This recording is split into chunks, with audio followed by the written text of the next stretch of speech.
Hello and welcome dear all. इस video के द्वारा हम लोग जानेंगे कि वेस्ट बंगाल में डिप्लोमा इन फार्मेसी का जो कोर्स होता है वो किस तरह उसमें एडमिशन लिया जाए, क्योंकि फॉर्म निकल चुका है और एडमिशन बहुत जल्दी शुरू होने वाला है ऑनलाइन एप्लीकेशन के बाद। तो सबसे पहले जान लें कि ये जो फॉर्म निकलता है West Bengal state council of technical and vocational education and skill development की तरफ से निकलता है। पहले ये WBSc-VTE था, उसके बाद WBSc-VTE, उसके बाद SD को इसमें ऐड किया गया। Okay, West Bengal state council of technical and vocational education and skill development. ये तो ये बेसिक इसका जहाँ से ये डिप्लोमा करवाया जाता है और बॉडी। उसके बाद है इंफॉर्मेशन ब्रूचर। इस चीज़ को आप गौर समझेंगे, यही सबसे मेन चीज़ है। 3 कोर्सेज जो है पॉलिटेक्निक के द्वारा आपका निकाला गया है। इससे पहले का टेक्निकल कोर्स जो कि diploma in electrical mechanical civil ये सब जो होता है उसका फॉर्म निकल चुका था, लेकिन अब जो है दूसरा निकला है फॉर्म। ये है इसके लिए, ये है होटल मैनेजमेंट के लिए और डिफार्मा के लिए। और एक कोर्स है diploma in modern office practice and management, MOPM। ये 3 कोर्स निकाला गया है वेस्ट बंगाल एजुकेशन डिपार्टमेंट के द्वारा। ओके, तो बहुत से स्टूडेंट डिप्लोमा इन फार्मेसी का इंतजार करते हैं, वेट करते रहते हैं कि उसका एडमिशन कब होने वाला है और उसमें एडमिशन के लिए क्या क्राइटेरिया है। तो इस वीडियो में बने रहे लास्ट तक और जाने के डिप्लोमा इन फार्मेसी या डी फार्मा जिसको बोलते हैं उसमें एडमिशन किस तरह करवाया जाए वेस्ट बंगाल के गवर्नमेंट कॉलेज में या तो फिर प्राइवेट कॉलेज में। ज़्यादा अच्छा रहता है गवर्नमेंट कॉलेज, क्योंकि कम खर्च में आपका कोर्स कंप्लीट हो जाता है। इस वेबसाइट को आप याद रखेंगे, ये वेबसाइट जो है आपका आखिर तक काम आता रहेगा। sctedped.wb.gov.in। यही वेबसाइट जो है, इसी वेबसाइट के अंदर आपको फॉर्म जो है ऑनलाइन सबमिट किया जाएगा। इसके अलावा मेरिट लिस्ट वगैरह इसी वेबसाइट के अंदर पब्लिश किया जाता है। कुछ बेसिक डिटेल्स हम लोग और इसमें जान लें। ये कॉजन दिया गया है रैगिंग के बारे में, रैगिंग नहीं करना है अगर एडमिशन होता है तो। इसके अलावा इस वेबसाइट को आप याद रखेंगे। हाँ, मेन चीज़ के ऑनलाइन एप्लीकेशन जो है एडमिशन के लिए वो कब से स्टार्ट हो रहा है, वो 24 सितंबर से स्टार्ट हो रहा। 24 सितंबर से स्टार्ट आपका हो चुका है और लास्ट डेट क्या है, 30 अक्टूबर। लास्ट डेट है आपका 30 अक्टूबर। तो इस 2 डेट्स को आप याद रखेंगे। इसके बाद कुछ और है, इंट्रोडक्शन है पॉलिटेक्निक के लिए। ये हमारे लिए ज़रूरी नहीं है, आप लोगों को पता ही है पॉलिटेक्निक जो है जेक्सपो करवाता है, वोकलेट करवाता है। ठीक है, इसके अलावा और कुछ आप देख लें कि हाँ, ये जो 3 कोर्स है मैंने आपको पहले बता दिया। MOPM है एक कोर्स, उसके बाद HMCT होटल मैनेजमेंट। बहुत से स्टूडेंट ये भी करना चाहते हैं, 2 नंबर बहुत ही इंपॉर्टेंट कोर्स होटल मैनेजमेंट। और नंबर 3 डिप्लोमा इन फार्मेसी, ये होता है 2 साल का। और होटल मैनेजमेंट जो होता है वो होता है 3 साल का। ओके, तो क्या क्राइटेरिया है, हिंदुस्तान के अंदर कोई भी स्टेट के स्टूडेंट इसको फिल कर सकते हैं। Must be citizen of India. 1 number जो कोर्स है वो सिर्फ किसके लिए, लड़कियों के लिए है। MOPM सिर्फ और सिर्फ लड़कियों के लिए है।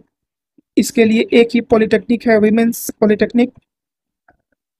कहाँ पे है, गरियाहाट रोड, जोधपुर पार्क, कोलकाता। यहाँ पे ये MOPM के लिए आप एडमिशन लोगे। क्राइटेरिया क्या है, female candidates who passed higher secondary examination और its equivalent examination from any recognised board. आपने अपना +2 किसी भी रिकॉग्नाइज बोर्ड से कंप्लीट किया होगा तभी इसमें आपका एडमिशन होगा। English must be one of the subject, English must be one of the subject at secondary and higher secondary. आपका क्लास 10th में और क्लास 12th में इंग्लिश आपका एक सब्जेक्ट पक्का होना चाहिए। इंग्लिश आपका सब्जेक्ट एकदम पक्का होना चाहिए, एक सब्जेक्ट क्लास 1 में और सॉरी क्लास 10 में और क्लास 12 में। ओके, 2 नंबर के लिए क्या क्राइटेरिया है, डिप्लोमा इन होटल मैनेजमेंट। इसमें सिर्फ और सिर्फ आपका +2 एक रिकॉग्नाइज्ड बोर्ड से होना चाहिए। हाँ, एज क्राइटेरिया क्या है, इस चीज़ को भी आप देख लें। एज क्राइटेरिया जो है इसके लिए आपकी पैदाइश 1/7/2008 के बाद नहीं होनी चाहिए। 1/7/2008 से पहले अगर आपकी पैदाइश है, डेट ऑफ बर्थ है, तो इसमें आप एडमिशन ले सकते हो, अदरवाइज नहीं एडमिशन होगा। कोर्स ड्यूरेशन जो है वो 3 साल का कोर्स है। और ये जो होटल मैनेजमेंट ये भी 3 साल का ही है। इसमें भी सेम एज क्राइटेरिया है। इसमें वैसा कुछ नहीं है कि इंग्लिश आपका सब्जेक्ट होना चाहिए, बस इसमें आपका +2 एग्जामिनेशन पास होना चाहिए। Okay, number 3 most important, diploma in pharmacy, D pharma. इसमें क्या होना चाहिए क्राइटेरिया? अगर आप साइंस के स्टूडेंट हो, अगर आप साइंस के स्टूडेंट हो, +2 में अगर आपने साइंस स्ट्रीम लेके अपना कंप्लीट किया है तो ही आप इसको अप्लाई कर सकते हो डी फार्मा को। इसमें आपका subject combination physics, chemistry and biology और मैथमेटिक्स, या तो आपका फिजिक्स हो, केमिस्ट्री हो, और या तो बायोलॉजी और मैथमेटिक्स दोनों में से कोई एक हो। फिजिक्स केमिस्ट्री बायोलॉजी या फिजिक्स केमिस्ट्री और मैथमेटिक्स।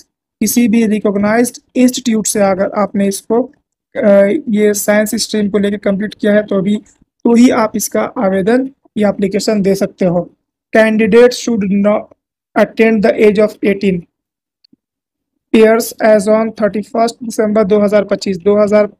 31 दिसंबर 2025 तक आपका उम्र 18 साल हो जाना चाहिए। 18 साल से कम उम्र वालों का एडमिशन इसमें नहीं होगा। इस चीज़ को आप याद रखेंगे। कोर्स का ड्यूरेशन जो है वो है 2 साल। कोर्स का ड्यूरेशन कितना है? 2 साल। इस चीज़ को आप याद रखेंगे।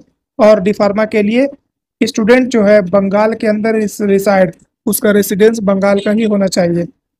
ओके, और कुछ इन्फॉर्मेशन है, इस चीज़ को आप ध्यान दें कि ये जो है ऑनलाइन ही एप्लीकेशन भराएगा, इस साइट के द्वारा भराएगा। इस साइट से ही आप एप्लीकेशन को आप ऑनलाइन सबमिट करोगे।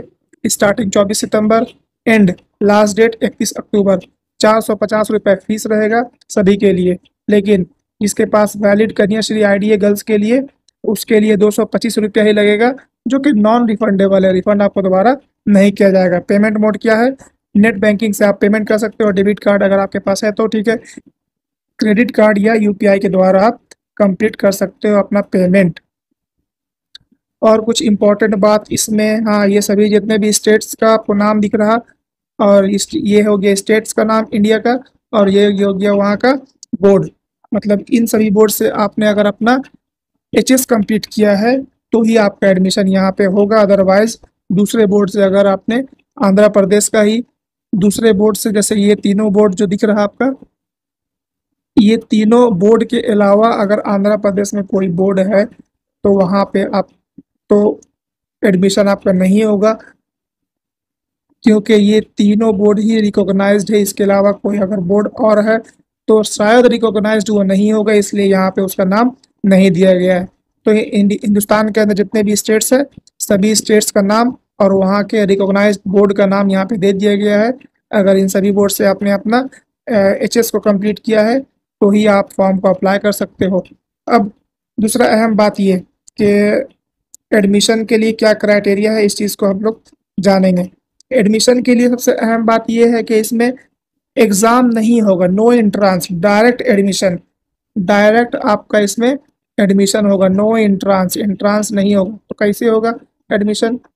आपका एडमिशन होगा आपका मार्क्स बेसिस पे, कि एचएस में आपने कितना मार्क्स लाया है। एचएस का मार्क्स का बेसिस पे आपका एडमिशन इसमें होने वाला है। अगर एचएस में आपका अच्छा मार्क्स है तो आपका रैंक अच्छा होगा। रैंक अच्छा हुआ तो बहुत चांसेस है कि गवर्नमेंट कॉलेज मिल जाए।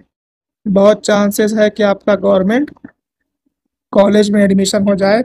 अगर गवर्नमेंट कॉलेज में एडमिशन होता है तो काफ़ी कम खर्च में आपका कंप्लीट हो जाएगा कोर्स, और बहुत चांसेस है कि कैंपसिंग वगैरह भी हो जाए अच्छे जगह में।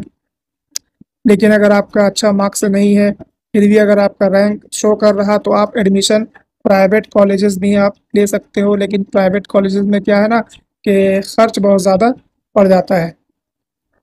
खैर, आप लोग पहले फॉर्म अप्लाई करें, उसके बाद अपना मेरिट लिस्ट को देखेंगे इसी साइट के द्वारा। इसी साइट पे आप जाएंगे, आपका मेरिट लिस्ट वहीं पे पब्लिश किया जाएगा। उसी में अपना आप रैंक देखेंगे। रैंक के बाद आपको काउंसलिंग करने के लिए बोला जाएगा इस साइट के द्वारा। आप काउंसलिंग करेंगे, जितने भी कॉलेजेस आपको अलॉट किया जाएगा उस आपके रैंक के हिसाब से, उसमें आप अपना काउंसलिंग करेंगे। और काउंसलिंग के बाद फिर से एक बार रिजल्ट निकलेगा काउंसलिंग का कि कौन सा कॉलेज आपको अलॉट किया गया है, कौन सा कॉलेज का आपका अलॉटमेंट हुआ है। तो उस कॉलेज में आप फिर ऑनलाइन ही एडमिशन आप लोगे। एडमिशन भी आपका ऑनलाइन होगा। लास्ट में क्या होगा, एडमिशन कंफर्म होने के बाद अपने कॉलेज में आप जाओगे। कॉलेज में जाने के बाद आपका फिजिकल डॉक्यूमेंट वेरिफिकेशन होगा एंड देन एडमिशन कंप्लीट होगा, फिर क्लासेस स्टार्ट। ओके, तो रजिस्ट्रेशन वगैरह सब वहीं पे कॉलेज में ही होगा आपका बाद में, एडमिशन वगैरह के बाद। और रिजर्वेशन को याद रखें कि जितना भी रिजर्वेशन है ST SC OBC A OBC B या PH कैंडिडेट, ये जितने भी रिजर्वेशन है, जितने भी सर्टिफिकेट, कास्ट सर्टिफिकेट है, ये सिर्फ और सिर्फ बंगाल वालों के लिए है। ये सिर्फ और सिर्फ किसके लिए है? वेस्ट बंगाल वालों के लिए। अदर स्टेट से जो भी आएंगे, अदर स्टेट वाले जो भी स्टूडेंट रहेंगे, वो जनरल में ही काउंट किए जाएंगे। वो सिर्फ और सिर्फ जनरल में ही काउंट किए जाएंगे। वेस्ट बंगाल वालों के लिए ही कैटेगरी है। और आप लोग रिजर्वेशन जान लें कि रिजर्वेशन जो है 22% टोटल किसी कॉलेज के अंदर, सपोज 100 सीट है, सपोज किसी कॉलेज के अंदर टोटल 100 सीट है डी फार्मा के लिए, तो 22% मतलब 22 सीट SC के लिए रिजर्व है, उसका 6 सीट ST के लिए रिजर्व रहेगा। उसके बाद मैक्सिमम 5% ऑफ द सीट, मतलब 5 सीट जो है वो रहेगा PH के लिए, फिजिकली चैलेंज्ड स्टूडेंट या फिजिकली हैंडीकैप जो होते हैं उनके लिए रहेगा 5% का रिजर्वेशन। और बाकी जो बचा हुआ सीट है वो रहेगा जनरल और OBC वालों के लिए। तो OBC वालों के लिए भी रिजर्वेशन रहता है, ये शायद रहता है 17%, कन्फर्म नहीं है, लेकिन सब आप मान के चलो कि 17% जो है वो सीट रहेगा किसके लिए? OBC के लिए। बचा हुआ सीट जो रहेगा वो रहता है जनरल वालों के लिए। बचा हुआ सीट रहेगा वो जनरल वालों के लिए रहेगा। तो अगर आपका सर्टिफिकेट नहीं बना हुआ है तो आप जनरल में ही काउंट किए जाओगे। और एक बात क्या निकल के आती है कि अगर सपोज किसी कॉलेज में ना ही SC स्टूडेंट आया, ना ही ST आया, या उसमें फिजिकली चैलेंज स्टूडेंट नहीं आए, तो तमाम सीट को जनरल में कन्वर्ट कर दिया जाएगा। तमाम सभी सीट्स को, अगर सीट वैकेंट जाता है तो सभी सीट को किस में कन्वर्ट किया जाएगा? जनरल में।